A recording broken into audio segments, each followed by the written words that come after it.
I love the discussion about how basketball used to be. Because neither of these things are true.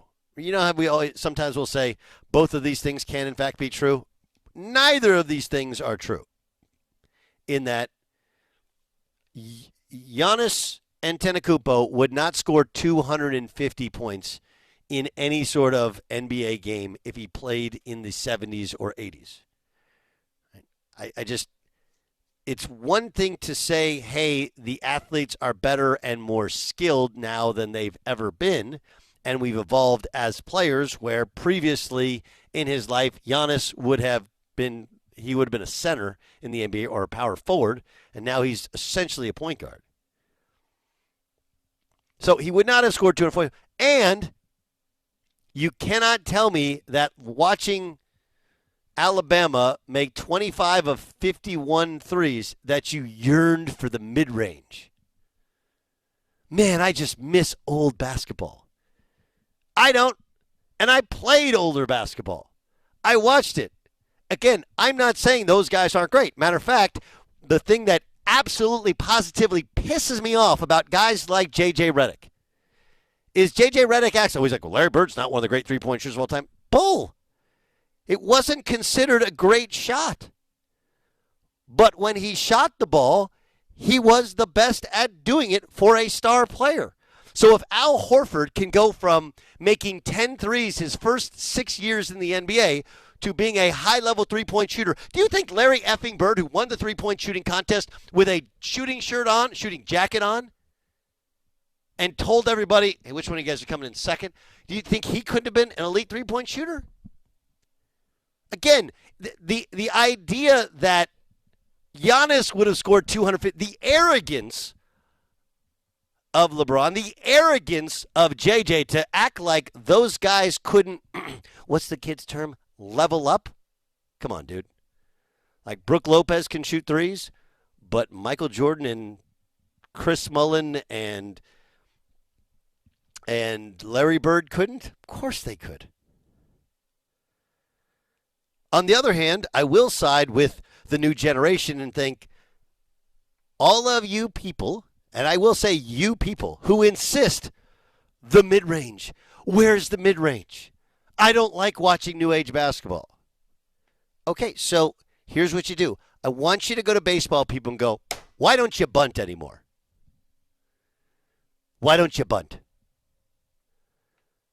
Or, hey, let's just go back to all the inefficient methods of doing anything. Right? All the inefficiencies. Instead of group emails, let's handwrite out notes to everyone. By the way, part of my job as a basketball coach is I do write thank you notes. My hand gets so tired. You want to talk about suburban grit? My ability to sign autographs and write notes on a regular basis. I almost feel like I'm an arthritic old man, but really it's just my hand. I can text and tweet and do whatever for days. I can talk on the phone for hours. You ask me to write 2 thank you notes. I'm like, I feel like I got carpal tunnel. But would anybody like to go back to the days of handwritten everything? No. Hey, here's what I want you to do. Let's go back to the days of landlines and no call waiting. You remember when the first time you got Party Line? Okay, listen, cover up your mouth. Don't be breathing. I'll ask her if she likes you. Right? You're all a bunch of liars. And newer doesn't always mean better, but it definitely means more efficient. Right? More efficient is everything in business. Don't work harder, work smarter. And then there's the complete misconception of, well, it's a shot that's closer to the basket, so you got to make it at a better rate. Let me ask you something. Do you guys know what the elbow jump shot is? An elbow jump shot. The elbow is where the lane line, that's where the guys stand, you know where the lane line is, right? And the free throw line come together, right? That spot. Some people call it the short 17. Some people call it the elbow. I don't know what else it's called. I've always been told it's the elbow, but I've heard some people say short 17. It's a 17-foot shot from there, and nobody stands on the actual elbow. So a 17 to 19-foot shot in the NBA. The best players in the world, and I'm talking about from Kobe Bryant to Kevin Durant, but the current best NBA players, Kevin Durant, DeMar DeRozan, who's the best mid-range shooter in the NBA. Put it all in. All the NBA players. Do you know what they shoot from the elbow, from 17 to 19 feet? 37% is the number. Is that an efficient shot? No. If you're going to shoot a shot inside the lane, an efficient shot is over that of 50%, as opposed to 33% being the barrier for a three-point shot. How do they know? Well, because they do math. Now, it doesn't mean it's just like sports radio, right? There is gray. It doesn't mean you never take an open mid-range shot. It doesn't mean you only, but for the most part, 95%, I mean, really, that there's actually a different percentile, right? But if you watched last night against Alabama, and I'll grant you, they were unbelievably efficient. They shot at a rate that I have never seen before collectively as a team at a game of that level. It was like Pleasantville. Do you remember the first part of Pleasantville when it was black and white? Right before it went color and every shot went in? That's what it had to feel like if you're like BYU. BYU is like, dude, we're actually pretty good, and we have no ability to stop Mark Sears and the Crimson Tide.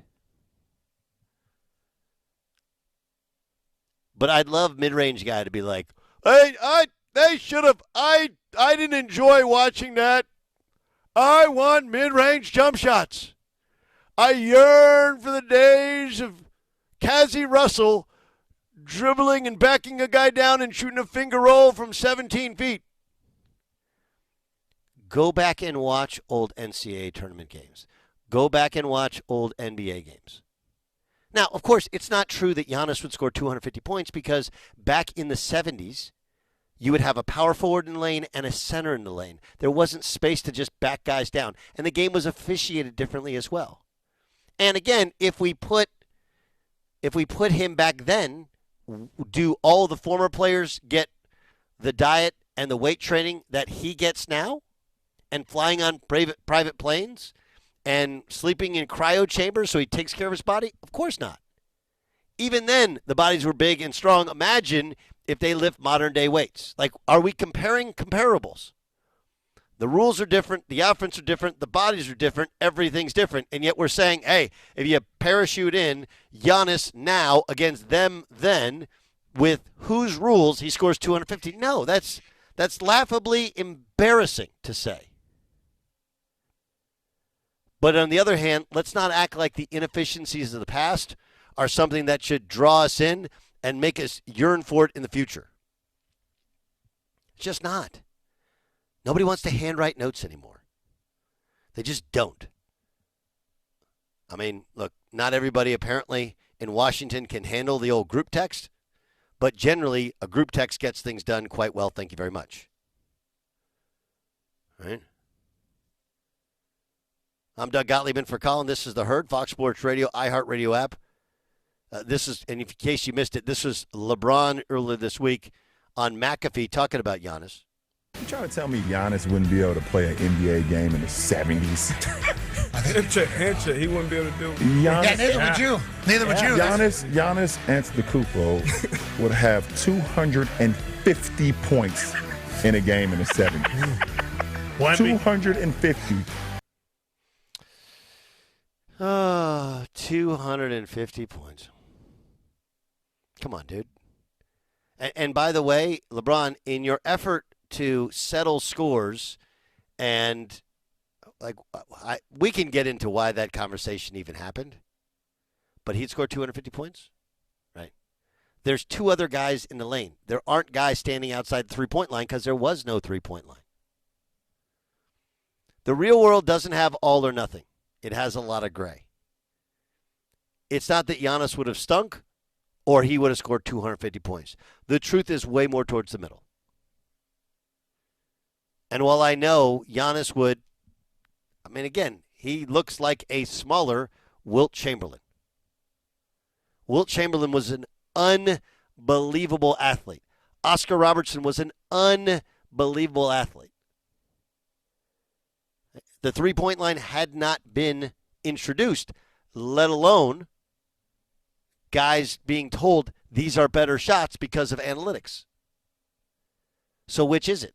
No, we just say these things to make us feel better either about the past game or the current game. The reality is, if you watched Alabama play last night, there isn't a single solitary non-mouth-breathing human being that goes, I know they made 25 of 51 threes, but I just wanted them to take, a midi fadeaway a la Kobe mid-range.